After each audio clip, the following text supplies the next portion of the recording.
여러분, 지난 12월 27일 태국과 캄보디아가 20일간의 전쟁을 끝내고 휴전협정에 서명했습니다. 101명이 죽고 50만 명이 집을 떠난 참혹한 전쟁이었죠. 그런데 이 전쟁에서 전 세계가 주목한 게 하나 있습니다. 바로 태국군이 사용한 대한민국산 무기였습니다. 한국에서 들여온 정밀 유도 폭탄 KGGB와 훈령이 T-50PTH가 캄보디아군을 완전히 제압해버렸죠. 반면 캄보디아가 믿었던 중국제 무기들은 전쟁터에서 줄줄이 고장이 났습니다. 결국 캄보디아는 손을 들 수밖에 없었고 휴전 직후 동남아 국가들이 앞다투어 한국 무기를 사겠다고 나섰습니다. 단 20일간의 전쟁이 아시아 무기 시장을 완전히 뒤바꿔 놓은 겁니다. 도대체 전쟁터에서 무슨 일이 벌어진 걸까요? 태국 공군 기지에서 이 모든 과정을 지켜본 국제 군사 분석가의 증언을 지금부터 들어보겠습니다. 시작에 앞서 좋아요와 구독 눌러주시면 한국의 더 많은 이야기를 소개하는 데에 큰 힘이 됩니다. 안녕하세요. 저는 태국 공군 기지에서 근무하는 국제 군사 분석가 마크 톰슨입니다. 지난 20년간 동남아시아 각국의 군사 작전을 관찰하고 분석하는 일을 해왔습니다. 그동안 수많은 분쟁을 지켜봤지만 올해 12월에 벌어진 태국과 캄보디아의 전쟁만큼 충격적인 건 없었습니다. 특히 이 전쟁에서 대한민국이 만든 무기들이 보여준 성능은 제 30년 경력을 통틀어 가장 인상적이었죠. 태국과 캄보디아가 왜 싸우는지 이해하려면 먼저 역사를 알아야 합니다. 두 나라 사이의 갈등은 어제 오늘 일이 아니거든요. 1907년으로 거슬러 올라갑니다. 당시 캄보디아를 지배하던 프랑스가 태국과 국경선을 정했는데 817km에 달하는 긴 국경 곳곳에 애매한 구간들이 생겼던 겁니다. 측량 기술도 지금처럼 정확하지 않았던 시절이었으니까요. 특히 문제가 된 곳이 프레아비헤아르 사원이었습니다. 900년 전 크메르 제국이 산 정상에 세운 이 웅장한 사원은 유네스코 세계 문화유산으로 지정될 만큼 귀중한 유적이었죠. 양국 모두 이 사원이 자기네 땅이라고 주장했습니다. 1962년 국제사법재판소는 사원이 캄보디아 영토라고 판결했습니다. 하지만 태국은 이를 받아들이지 않았고 그 뒤로도 이 지역에서 크고 작은 충돌이 끊이지 않았어요. 2008년과 2011년에도 양국 군대가 맞붙어 사상자가 났었죠. 올해 5월 28일 다시 총성이 울렸습니다. 국경 순찰 중이던 캄보디아 군인 한 명이 총에 맞아 숨진 겁니다. 양측은 서로 상대방이 먼저 발포했다고 주장했고 긴장은 급격히 고조됐습니다. 6월 들어 캄보디아는 태국산 과일과 채소 수입을 금지했고 국경을 완전히 봉쇄했습니다. 태국도 맞대응에 나섰죠. 양국 국민들 사이에서도 감정이 격해졌습니다.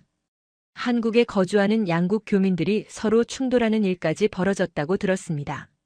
7월 24일 본격적인 교전이 시작됐습니다. 국경지대에서 양국 군대가 다연장 로켓포까지 동원해 포격전을 벌였고 태국 민간인 2명이 사망했습니다. 미국 트럼프 대통령이 중재에 나섰고 10월에 휴전협정이 체결되는 듯 했습니다. 하지만 휴전은 오래가지 못했습니다. 11월 들어 국경에서 다시 총격전이 벌어졌고 12월 7일 새벽 마침내 전면전이 터졌습니다. 그날 새벽 4시 50분이었습니다. 캄보디아군이 태국 국경 마을 4곳에 로켓포 공격을 퍼부었던 거예요. 빠이라찬, 춤푸아에크, 논딘, 반농차이. 모두 민간인들이 살고 있던 마을이었죠. 비상벨이 울렸고 태국 공군 기지 전체가 발칵 뒤집혔습니다. 저도 급히 작전실로 달려갔습니다. 스크린에는 실시간으로 피해 상황이 올라오고 있었어요. 민간인 11명 사망, 37명 부상. 잠들어 있던 사람들이 로켓포에 목숨을 잃은 겁니다.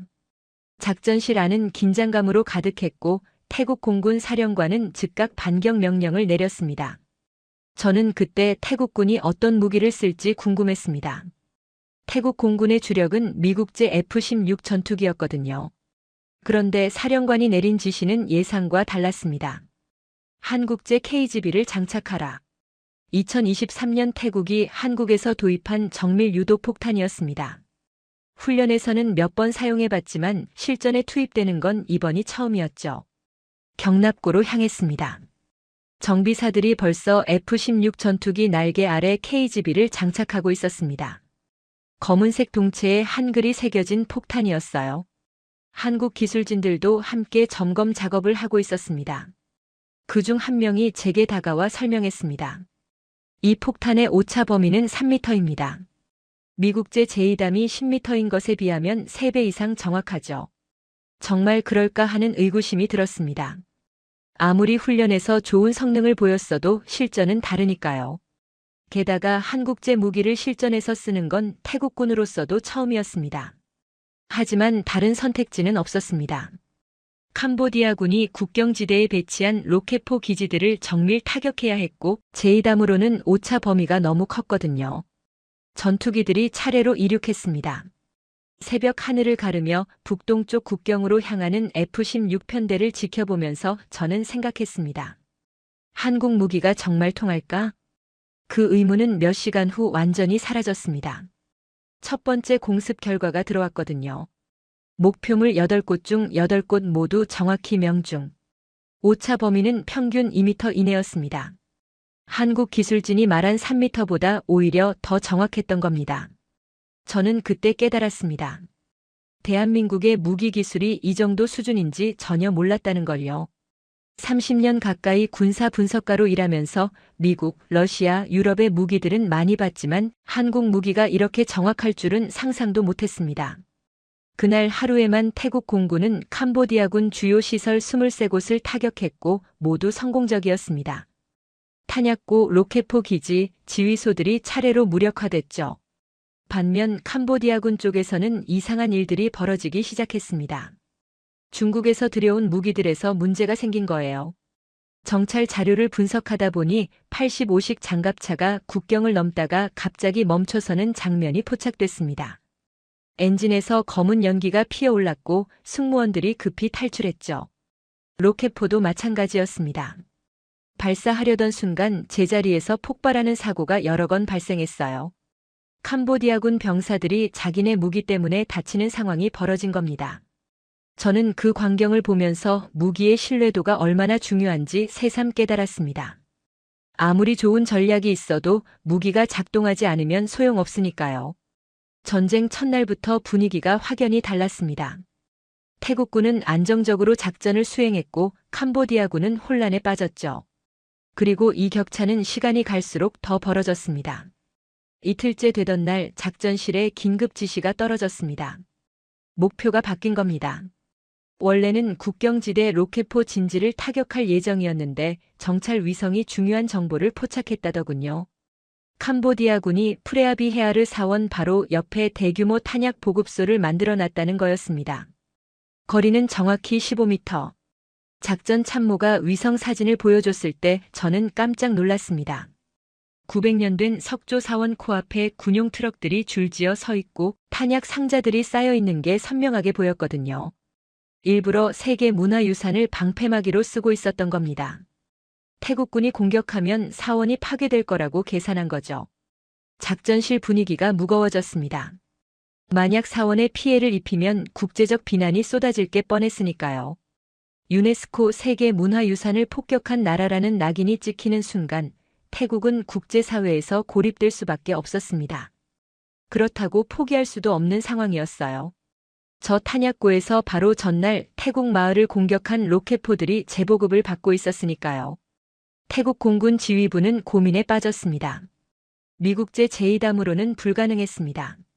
오차 범위가 10m인데 최악의 경우 15m까지 빗나갈 수 있었거든요. 그럼 사원 직격이에요. 회의가 길어지고 있을 때 한국 기술진 중 한 명이 조심스럽게 의견을 냈습니다. KGB라면 가능하다고요. 오차 범위 3m, 최악의 경우에도 5m를 넘지 않는다는 데이터가 있다고 했습니다. 15m 거리면 충분히 안전 마진이 확보된다는 설명이었죠. 하지만 이건 훈련장이 아니라 진짜 전쟁이었습니다. 전날 성공했다고 해서 오늘도 똑같이 성공한다는 보장은 없었어요. 태국 공군 사령관이 결정을 내렸습니다. KGB로 간다고요. 편대가 출격했고 저는 작전실에서 실시간 영상을 지켜봤습니다. 전투기가 고도 8,000m에서 목표 지점을 레이저로 조준하기 시작했어요. 화면에는 사원과 탄약고가 함께 보였습니다. 둘 사이의 거리가 얼마나 가까운지 실감이 났죠. 폭탄이 투하됐습니다. 17초간 낙하하는 동안 작전실 안은 숨소리조차 들리지 않을 만큼 조용했습니다. 모두가 화면만 응시하고 있었어요. 폭탄의 유도 날개가 미세하게 움직이면서 궤도를 수정하는 게 보였습니다.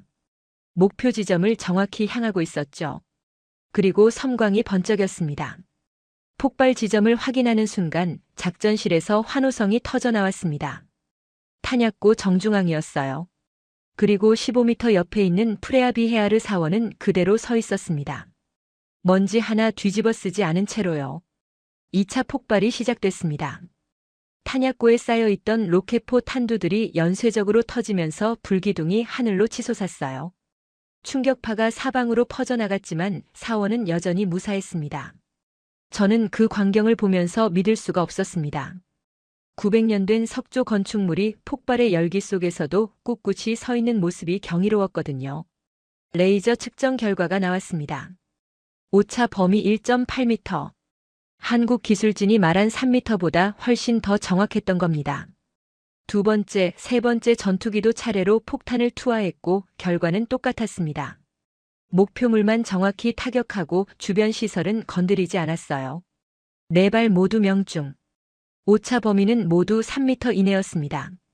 국제 언론들이 이 소식을 대서특필했습니다.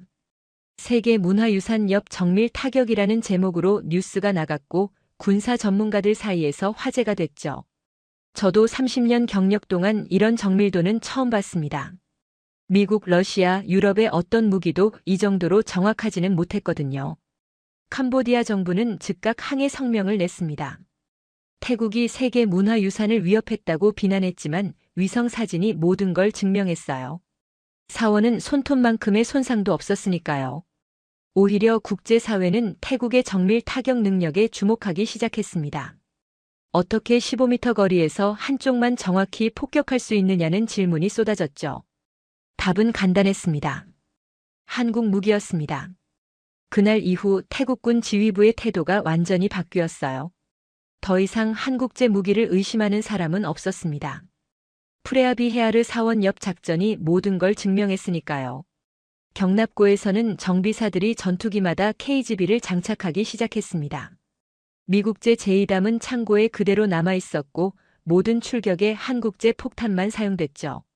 저는 한국 기술진들에게 물어봤습니다. 어떻게 이런 정밀도가 가능하냐고요. 그들은 겸손하게 대답했습니다. 한국은 국토가 좁아서 오차를 최소화하는 기술 개발에 집중할 수밖에 없었다고요. 잘못 맞으면 아군이나 민간인 피해가 날 수 있으니까요. 그 말을 듣고 고개가 끄덕여졌습니다. 한국이라는 나라가 어떤 환경에서 무기를 개발했는지 이해가 됐거든요. 좁은 국토, 북쪽의 위협, 민간인 밀집 지역. 이런 조건들이 오히려 세계 최고 수준의 정밀 무기를 만들어낸 겁니다. 전쟁 3일째 태국 공군은 캄보디아군 주요 시설 47곳을 타격했고 모두 성공적이었습니다. 명중률은 여전히 98%를 유지했어요. 반면 캄보디아군 쪽에서는 계속 이상한 소식들이 들려왔습니다. 중국제 무기들이 줄줄이 고장나고 있다는 거였죠. 격차는 시간이 갈수록 더 벌어지고 있었습니다. 나흘째 되던 날 정찰 드론이 포착한 영상 하나가 작전실을 술렁이게 만들었습니다. 캄보디아군 85식 장갑차 한 대가 국경을 넘으려다가 갑자기 멈춰선 겁니다. 엔진에서 검은 연기가 피어오르더니 완전히 고장이 났어요. 승무원들이 황급히 탈출하는 모습이 선명하게 찍혀 있었죠. 처음엔 우연이라고 생각했습니다. 기계는 원래 고장나는 법이니까요. 그런데 이틀 뒤 더 충격적인 장면이 포착됐습니다. 캄보디아군이 로켓포를 발사하려는 순간이었어요. 발사대에서 갑자기 폭발이 일어난 겁니다. 로켓포가 제대로 발사되지 않고 발사대 안에서 터져버렸던 거죠. 캄보디아군 병사 5명이 그 자리에서 목숨을 잃었습니다. 정보부에서 분석 보고서를 올렸습니다. 캄보디아군이 운용하는 중국제 무기들에서 연이어 오작동이 발생하고 있다는 내용이었어요. 85식 장갑차 엔진 고장률이 심각했고 로켓포 자폭 사고도 여러 건 일어났습니다. 전차 통신 장비도 먹통이 되는 경우가 많았죠. 숫자를 보고 놀랐습니다. 작전 중 중국제 무기 고장률이 30%를 넘어가고 있었거든요. 셋 중 하나는 제대로 작동하지 않는다는 뜻이었습니다. 반면 태국군이 사용하는 한국제 KGB는 어땠을까요? 80발 넘게 투하하는 동안 단 한 번도 오작동이 없었습니다. 고장률 0%였어요. 전쟁에서 이건 치명적인 차이였습니다. 일주일째 되던 날 제가 직접 목격한 장면도 있었습니다. 캄보디아군 진지를 정찰하던 중이었는데 그들의 통신 장비가 작동하지 않는 게 확인됐어요. 부대 간 연락이 안 되니까 지휘 체계가 완전히 무너진 겁니다. 병사들이 우왕좌왕하면서 수신호로 의사소통하는 모습이 레이더에 잡혔죠. 현대전에서 통신이 끊긴다는 건 눈을 감고 싸우는 것과 마찬가지입니다. 아무리 좋은 무기가 있어도 명령을 전달할 수 없으면 소용이 없으니까요. 브리핑룸에서 정보 장교가 종합 분석을 발표했습니다. 전쟁 시작 일주일 동안 캄보디아군의 중국제 무기 고장률이 평균 34%에 달한다고 했어요. 장비 3개 중 하나는 제대로 작동하지 않는다는 뜻이었죠. 반대로 태국군이 사용하는 한국제 무기는 달랐습니다. KGB 명중률 98%, 고장률 0%. 숫자가 모든 걸 말해줬어요.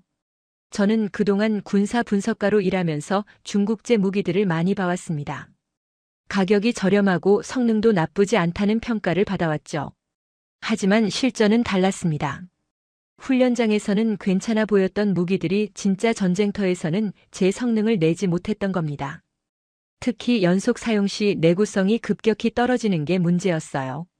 한 번 쏘고 마는 게 아니라 하루에 몇 번씩 며칠 동안 계속 사용해야 하는 게 실전이거든요. 중국제 무기들은 그 강도를 견디지 못했습니다. 반면 한국제 무기는 달랐어요. 하루에도 수십 번씩 출격하는 전투기에 장착돼도 문제가 없었고 명중률도 변함없이 유지됐습니다. 이건 단순히 기술력의 차이가 아니었습니다. 실전 경험의 차이였죠. 한국은 휴전선을 마주하고 있는 나라입니다. 언제든 전쟁이 일어날 수 있다는 긴장감 속에서 무기를 개발해왔어요. 그러니 실전 환경을 철저히 고려할 수밖에 없었던 겁니다. 중국은 어땠을까요? 마지막 전쟁이 1979년 베트남전이었습니다. 그 뒤로 실전 경험이 거의 없었죠. 무기를 개발하고 수출은 했지만 진짜 전쟁터에서 검증받을 기회가 없었던 겁니다. 이번 태국 캄보디아 전쟁이 그 차이를 적나라하게 드러냈습니다. 열흘째 되던 날 캄보디아군 내부에서 동요가 시작됐다는 정보가 들어왔습니다. 병사들이 자기네 무기를 믿지 못하겠다고 불만을 토로하고 있다더군요. 로켓포를 발사하려다 자폭할까 봐 두렵다는 거였어요. 군대에서 무기에 대한 신뢰가 무너진다는 건 치명적입니다. 전투 의지 자체가 꺾이는 거니까요. 반면 태국군 사기는 하늘을 찔렀습니다. 한국 무기에 대한 신뢰가 확고했거든요. 폭탄 한 발 쏘면 백발백중이니까 자신감이 넘칠 수밖에요. 저는 작전실에서 이 모든 걸 지켜보면서 깨달았습니다. 전쟁은 단순히 숫자로 결정되는 게 아니라는 걸요. 병력이 많고 무기가 많다고 이기는 게 아니었습니다. 무기가 제대로 작동하느냐, 병사들이 그 무기를 믿느냐가 승패를 갈랐던 겁니다. 캄보디아는 중국제 무기를 믿었지만 그 믿음은 전쟁터에서 산산조각 났습니다. 태국은 한국제 무기를 선택했고 그 선택이 옳았다는 게 매일매일 증명되고 있었어요. 2주가 지나갈 무렵 전세는 완전히 기울었습니다. 캄보디아군 전력의 절반 이상이 무력화됐고 남은 부대들도 제대로 작전을 수행할 수 없는 상태였죠. 중국 정부는 침묵했습니다. 자국 무기의 신뢰도가 바닥으로 떨어지는 걸 지켜볼 수밖에 없었어요. 동남아 국가들도 주목하기 시작했습니다. 중국제 무기의 실전 성능이 이 정도밖에 안 된다는 게 만천하에 드러난 거니까요. 반대로 한국 무기에 대한 관심은 폭발적으로 높아졌습니다. 2주째 되던 어느 날 작전 회의에서 심각한 문제가 제기됐습니다. 전투기가 부족하다는 거였어요. 태국 공군의 F-16은 총 18대였습니다. 그중 항상 작전 가능한 건 14대 정도였고 나머지는 정비 중이거나 대기 상태였죠. 2주 동안 하루 평균 30번씩 출격했으니 기체당 하루 2번 이상 날아간 셈이었습니다. 조종사들도 지쳐가고 있었어요. 제대로 잠을 잔 날이 며칠 안 됐고 출격하고 돌아오면 다시 임무 브리핑 받고 또 출격하는 패턴이 반복됐거든요. 편대장이 말했습니다. 이 속도로 가면 조종사들이 먼저 쓰러질 거라고요. 기체도 한계에 도달하고 있다고 했죠. 사령관이 물었습니다. 해결 방법이 있느냐고요. 회의실에 무거운 침묵이 흘렀습니다. 전투기를 급히 더 들여올 수도 없고 조종사를 단기간에 양성할 수도 없었으니까요. 그때 작전 참모가 조심스럽게 의견을 냈습니다. 경납고 한쪽에 세워둔 한국산 훈련기들을 투입하면 어떻겠냐고요. T-50이라는 기종이었습니다. 신입 조종사들 교육용으로 써왔던 기체였죠. 처음엔 말도 안 된다는 반응이 나왔습니다. 훈련기를 전투에 투입한다고요? F-16 같은 제대로 된 전투기도 부족한 판에 훈련기로 싸우라는 겁니까? 하지만 한국 기술진이 설명하기 시작했습니다. T-50은 단순 훈련기가 아니라 경공격기로도 설계됐다고요. 최대 속도가 음속의 1.5배이고 전투 행동 반경이 1000km에 달한다고 했습니다. 무장 탑 재량도 4.5톤이나 됐어요. 스펙만 놓고 보면 경전투기와 비슷한 수준이라는 설명이었죠. 그리고 가장 중요한 건 KGB를 장착할 수 있다는 점이었습니다. 날개 아래 하드 포인트에 500kg급 폭탄 장착이 가능하고 KGB가 정확히 그 무게라고 했어요. 레이더 경보 수신기도 달려있고 야간 투시 장비도 장착할 수 있다고 했습니다.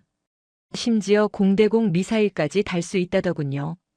저는 그 말을 듣고 놀랐습니다. 이건 훈련기가 아니었어요. 사실상 경전투기였던 겁니다. 단지 태국 공군이 교육용으로만 써왔을 뿐이죠. 한국 기술진이 덧붙였습니다. 필리핀 공군이 이미 실전 경험이 있다고요. 이슬람 반군 소탕 작전에 투입했는데 성공적이었다고 했습니다. 태국 공군이 보유한 T-50은 총 12대였습니다. 그중 10대는 지금 당장 전투 투입이 가능하다고 했어요. 10대면 F-16 편대 하나와 맞먹는 전력이었습니다. 항공 전력이 순식간에 50% 증가하는 셈이죠. 사령관이 결정을 내렸습니다. T-50 첫 실전 투입을 승인한다고요. 날짜는 며칠 뒤로 잡혔습니다. 목표는 캄보디아 국경지대 범죄 단지와 군사시설 23곳이었어요. 경납고에서 정비사들이 T-50에 KGB를 장착하기 시작했습니다. 훈련기 날개 아래 정밀 유도폭탄이 매달리는 모습이 낯설었어요. 하지만 이상하게 잘 어울렸습니다. 마치 원래 그렇게 쓰라고 만든 것처럼요. 한국 기술진이 제 옆에 섰습니다. 그가 말했어요. 오늘이 T-50의 진짜 가치를 보여줄 날이 될 거라고요. 저는 그 말을 믿기로 했습니다. KGB가 증명했던 것처럼 T-50도 증명할 거라고요. 출격 당일 새벽 브리핑룸은 평소보다 더 분주했습니다. F-16 조종사들뿐 아니라 T-50 교관 조종사들까지 모두 모였으니까요. T-50 편대장은 50대 초반의 베테랑이었습니다. 20년 넘게 복무한 사람이었죠. 그의 얼굴에는 긴장감이 역력했습니다. 당연했어요. 오늘이 훈련기를 전투에 투입하는 첫날이니까요. 작전 참모가 지도를 펼쳤습니다. 빨간 점 23개가 표시돼 있었어요. 오늘의 목표들이었습니다.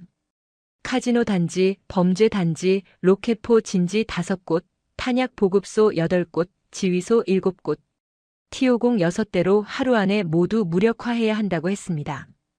기체당 4개씩이라는 뜻이었어요. 각 기체가 여러 차례 출격해야 한다는 거였죠. 1차 출격으로 폭탄 2발 투하 귀환해서 재무장 다시 출격. 이 패턴을 반복하면 된다고 했습니다. 저는 속으로 계산했어요. 기체당 최소 3회에서 4회 출격, 총 출격 횟수는 20회 정도.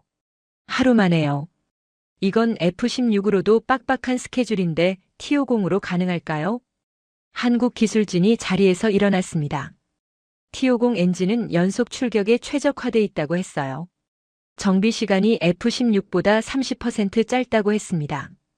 브리핑이 끝나고 경납고로 이동했습니다. T-50 6대가 이미 정비를 마친 상태로 대기하고 있었어요. 하얀색과 파란색 도색, 날개 아래 매달린 KGB. 훈련기가 아니었습니다. 완전히 전투기였어요. 조종사들이 차례로 조종석에 올라탔습니다. 헬멧을 쓰고 안전벨트를 매고 계기판을 점검했죠. 엔진 시동 소리가 경납고에 울려 퍼졌습니다. T-50 6대의 엔진이 동시에 돌아가기 시작했어요. F-16보다 조금 더 높은 음이었죠. 하지만 힘차고 안정적인 소리였습니다. 관제탑에서 이륙 허가가 떨어졌습니다. 첫 번째 T-50이 활주로에 진입했어요.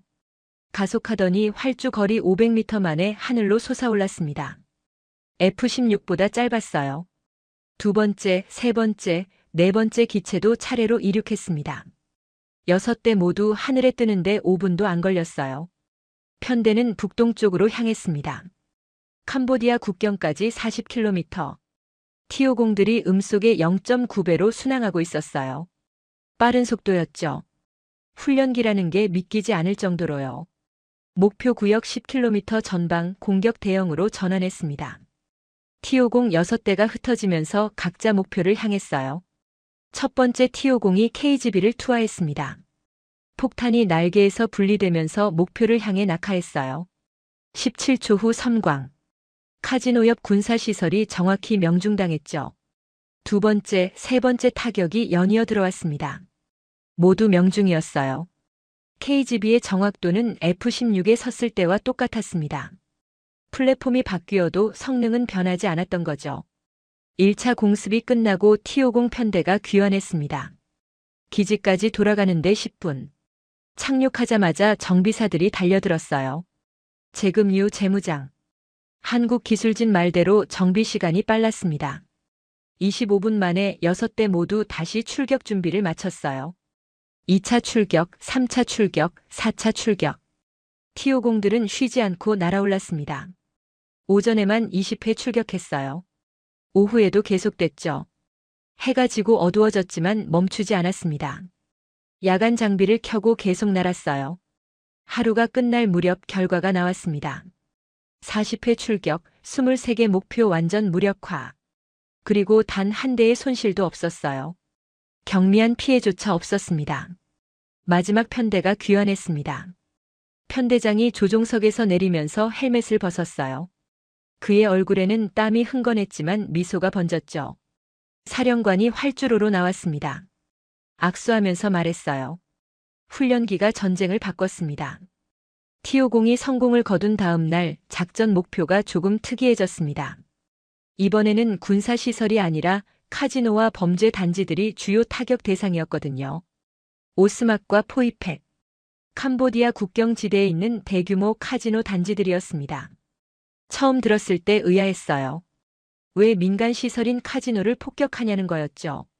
하지만 태국 정보부가 올린 자료를 보고 이해가 됐습니다. 이 카지노들은 겉으로만 민간 시설이었어요. 실제로는 캄보디아군 군사기지로 쓰이고 있었던 겁니다.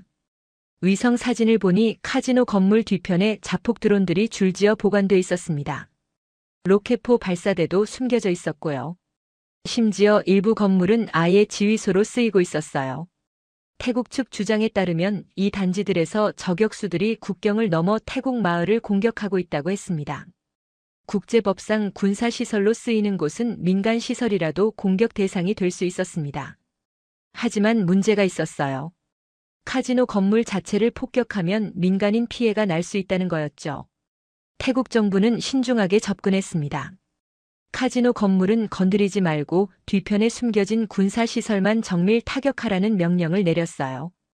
이건 또 다른 차원의 정밀도가 필요한 작전이었습니다. 오스막 카지노 단지부터 시작됐습니다. 화려한 조명의 카지노 건물에서 50m 떨어진 곳에 군사시설 7개가 숨겨져 있었어요. F-16과 T-50 편대가 함께 출격했습니다. 저는 작전실에서 실시간 영상을 지켜봤어요. 드론 카메라가 목표 지역을 비추고 있었습니다. 카지노 건물은 여전히 불이 켜져 있었고 사람들이 드나들고 있었어요. 그 뒤편 50m 거리에 군용 트럭들이 줄지어 서 있었죠. KGB가 투하됐습니다. 첫 번째 폭탄이 정확히 드론 보관소를 타격했어요. 2차 폭발이 일어나면서 자폭 드론 48대가 한꺼번에 터졌습니다. 불기둥이 치솟았지만 50m 앞 카지노 건물은 멀쩡했어요. 두 번째, 세 번째, 네 번째 폭탄도 차례로 떨어졌습니다. 로켓포 발사대, 탄약 창고, 지휘 벙커가 연달아 파괴됐죠. 7발 모두 정확히 명중했고 카지노 건물에는 유리창 하나 깨지지 않았습니다. 포이펫 범죄 단지도 마찬가지였어요. 이곳은 보이스피싱과 온라인 사기 조직들이 모여 있는 곳으로 악명 높았습니다. 한국인들도 많이 피해를 당한 곳이었죠. 태국 정보부는 이 범죄 단지가 캄보디아군에게 돈을 대주는 대신 군사적 보호를 받고 있다고 분석했어요. 실제로 위성 사진을 보니 범죄 단지 건물들 사이에 로켓포 발사대 3기가 배치돼 있었습니다. T-50 편대가 KGB 6발을 투하했어요. 로켓포 발사대 3개, 탄약 트럭 5대, 통신시설 하나가 차례로 파괴됐습니다. 정밀도가 놀라웠어요. 건물과 건물 사이 좁은 공간에 있는 군사 장비만 골라서 타격한 겁니다. 범죄 단지 건물들은 손상 하나 없이 그대로 서 있었어요. 작전이 끝나고 태국 정부는 폭격 영상을 공개했습니다. 국제사회에 보여주기 위해서였죠. 태국군은 민간 시설을 공격하지 않았고 오직 군사 목표물만 정밀 타격했다는 걸 증명하기 위해서요. 영상이 공개되자 반응이 엇갈렸습니다. 인권단체들은 카지노와 범죄 단지라도 민간 지역 인근 폭격은 위험하다고 비판했어요. 하지만 군사 전문가들은 다른 반응을 보였습니다. 이 정도 정밀도면 부수적 피해를 최소화하면서도 군사 목표를 달성할 수 있다고 평가했죠. 특히 주목받은 건 한국 무기였습니다. 50m 거리에서 한쪽만 폭격하고 다른 쪽은 건드리지 않는다는 게 얼마나 어려운 일인지 전문가들은 알고 있었거든요. 미국제 무기로도 이런 정밀도는 달성하기 어렵다는 분석이 나왔어요. 캄보디아 정부는 즉각 항해 성명을 냈습니다. 태국이 민간 지역을 무차별 폭격했다고 주장했죠. 하지만 위성 사진과 드론 영상이 모든 걸 증명했습니다. 카지노와 범죄 단지 건물들은 멀쩡했고 오직 군사시설만 파괴됐어요. 국제사회도 점차 태국 편을 들기 시작했습니다. 캄보디아가 민간 시설을 군사기지로 악용했다는 증거가 명백했으니까요. 며칠 동안 계속된 작전으로 국경지대 카지노와 범죄 단지에 숨겨진 군사시설들이 거의 다 무력화됐습니다. 자폭 드론 100대 이상, 로켓포 발사대 15기, 탄약 보급소 20곳이 사라졌어요. 캄보디아군 입장에서는 치명적이었습니다. 국경 공격의 전진 기지를 잃은 셈이었으니까요. 저는 작전실에서 이 과정을 지켜보면서 감탄했습니다. 한국 무기의 정밀도가 아니었다면 불가능한 작전이었거든요. 조금이라도 오차가 크면 민간 시설이 파괴됐을 테고 그랬다면 태국은 국제적 비난을 받았을 겁니다. 하지만 KGB는 해냈어요. 50m 거리에서 한쪽만 정확히 타격하는 기적을 보여줬죠. 이 작전 이후 태국군에 대한 국제사회의 시선이 바뀌었습니다. 무차별 폭격이 아니라 정밀 타격을 하는 프로페셔널한 군대라는 평가를 받기 시작했어요. 그리고 그 뒤에는 한국 무기가 있었습니다. 전쟁 2주째가 넘어가면서 캄보디아군 쪽에서 이상한 움직임들이 포착되기 시작했습니다. 정찰 드론이 찍은 영상을 보니 국경지대에 배치됐던 부대들이 후방으로 이동하고 있었어요. 처음엔 전술적 재배치인 줄 알았습니다. 공격받은 지역에서 물러나 새로운 방어선을 구축하는 건 흔한 일이니까요. 그런데 규모가 심상치 않았어요. 부대 하나 둘이 아니라 국경 전역에서 동시다발적으로 철수가 일어나고 있었습니다. 정보부에서 긴급 보고를 올렸어요. 캄보디아 사령부가 국경 부대들에게 20km 후방으로 철수하라는 명령을 내렸다는 겁니다. 통신 감청으로 확인된 내용이었죠. 작전실이 술렁였습니다. 20km 후퇴라는 건 단순한 전술 조정이 아니었어요. 사실상 전선을 포기한다는 뜻이었거든요. 정보 장교가 상황을 분석했습니다. 2주간의 전투로 캄보디아군 탄약 보급소의 87%가 파괴됐다고 했어요. 로켓포 전력은 76%가 손실됐고요. 국경 지휘소들도 완전히 마비 상태였습니다. 더 이상 전쟁을 계속할 능력이 없다는 판단을 내린 거였죠. 저는 그 숫자들을 보면서 놀랐습니다. 단 2주 만에 전력의 절반 이상을 잃었다는 게 믿기지 않았거든요. 하지만 매일 작전실에서 지켜본 결과를 생각하면 이해가 됐어요. 태국군은 하루도 쉬지 않고 KGB로 캄보디아군 시설들을 정밀 타격했습니다. F-16과 T-50이 번갈아가며 출격했고 명중률은 계속 98%를 유지했어요. 2주 동안 투하한 KGB가 150발이 넘었습니다. 그중 150발 이상이 목표를 정확히 타격했죠. 오차 범위는 평균 2.5m였어요. 반면 캄보디아군은 어땠을까요? 중국제 무기들은 계속 고장이 났고 병사들의 사기는 바닥으로 떨어졌습니다. 자기네 무기를 믿을 수 없으니 싸울 의지 자체가 꺾인 거예요. 철수 명령이 내려진 날 국경지대는 혼란에 빠졌습니다. 군용 트럭들이 줄지어 후방으로 이동했고 병사들은 급히 짐을 챙겼어요. 일부 부대는 무기와 장비를 버리고 도망치기도 했습니다. 태국군은 추격하지 않았어요. 사령관이 신중한 판단을 내렸거든요.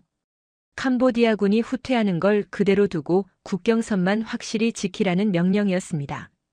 괜히 깊이 쫓아가다가 국제사회로부터 침략국이라는 비난을 받을 필요는 없었으니까요. 철수가 완료되고 며칠 뒤 캄보디아 내부에서 변화가 일어났습니다.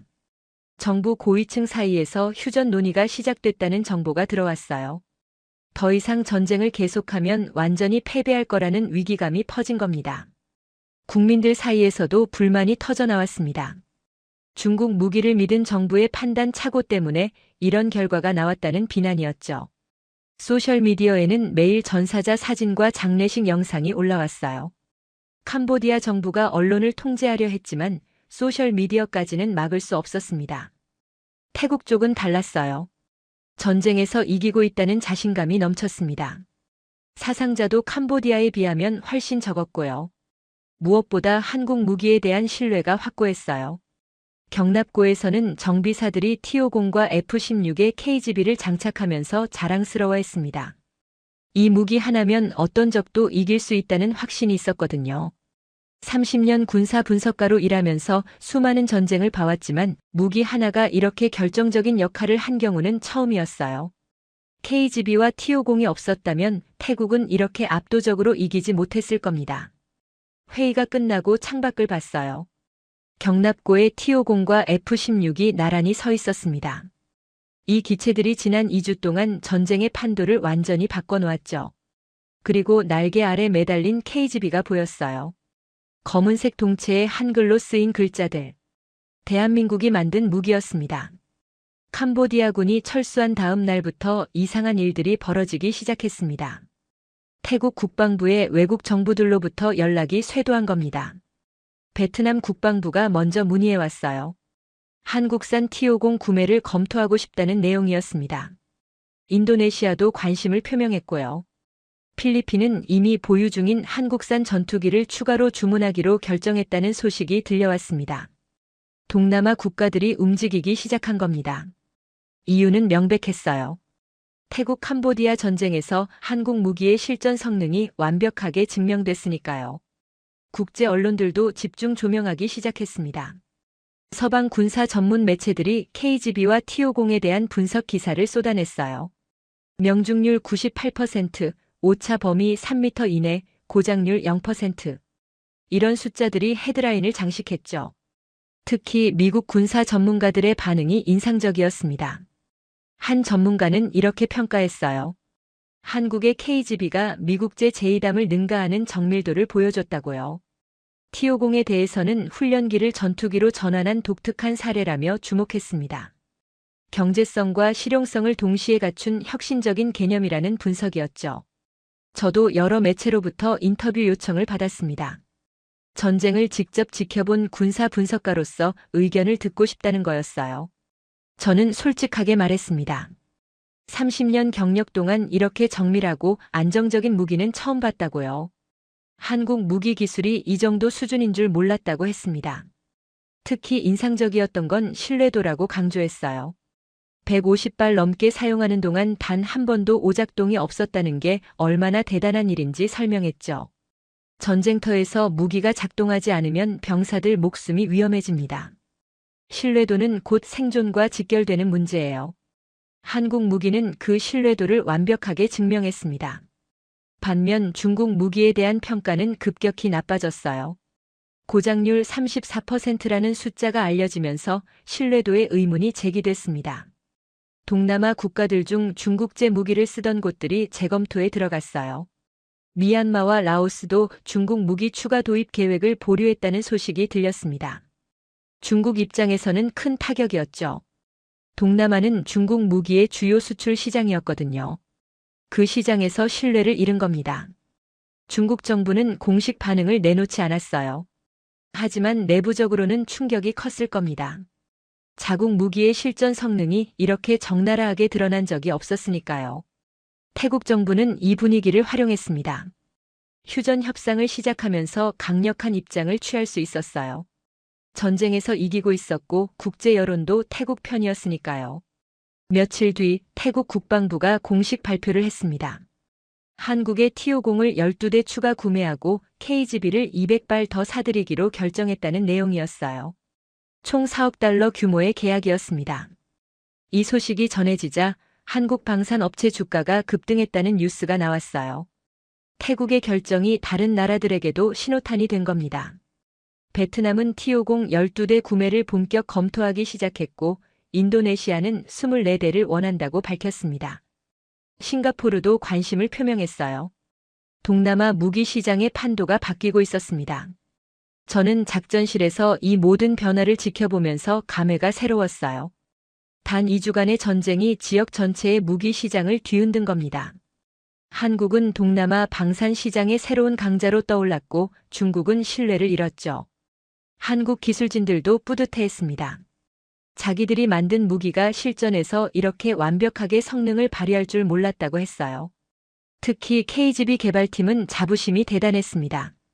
미국제 제2담을 능가하는 정밀도를 증명했으니까요. T-50 개발팀도 마찬가지였어요. 훈련기가 전쟁터에서 전투기 역할을 완벽하게 해낸 걸 보면서 감격했다고 했습니다. 저는 그들에게 말했어요. 여러분이 만든 무기가 전쟁의 결과를 바꿨다고요. 그리고 동남아의 미래도 바꾸고 있다고요. 그들은 겸손하게 웃었지만 눈빛에는 자부심이 가득했습니다. 대한민국이라는 나라가 이렇게 대단한 기술을 가진 줄 몰랐어요. 30년 동안 미국, 러시아, 유럽 무기들만 봐왔던 저로서는 충격이었습니다. 한국 무기가 이 정도 수준이라는 걸 이번 전쟁이 처음 알려준 겁니다. 앞으로 동남아 하늘은 달라질 겁니다. 한국제 전투기들로 가득 찰 테니까요. 전쟁 20일째가 되던 날 드디어 소식이 들려왔습니다. 캄보디아 정부가 휴전 협상에 응하겠다고 통보해온 겁니다. 며칠간의 막후 협상 끝에 날짜가 정해졌어요. 양국 국방장관이 태국 동부 국경 검문소에서 만나 휴전 협정에 서명하기로 했습니다.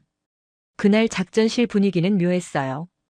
20일 동안 긴장 속에서 지낸 사람들이 마침내 안도의 한숨을 쉴 수 있게 됐으니까요. 하지만 동시에 아쉬움도 있었습니다. 전쟁은 끝나지만 뿌리 깊은 갈등까지 해결된 건 아니었으니까요. 휴전 협정 서명식 날 저도 현장에 갔습니다. 국경 검문소에는 양국 대표단과 국제 언론들이 모여 있었어요. 태국 국방장관이 먼저 도착했습니다.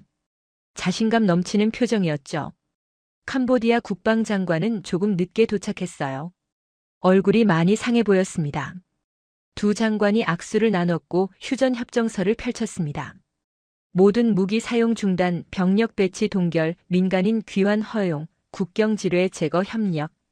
여러 조항들이 적혀 있었지만 핵심은 간단했어요. 싸움을 멈춘다는 거였죠. 서명이 끝나고 공동 성명이 발표됐습니다. 휴전은 그날 정오부터 발효된다고 했어요. 국제 언론들이 일제히 플래시를 터뜨렸습니다. 20일간의 전쟁이 끝나는 순간이었습니다. 작전실로 돌아오는 길에 여러 생각이 들었어요. 101명이 목숨을 잃었고 50만 명이 집을 떠나야 했던 전쟁. 하지만 이 전쟁이 남긴 건 단순히 인명피해만이 아니었습니다. 무기의 성능이 전쟁의 승패를 결정한다는 교훈을 남겼죠.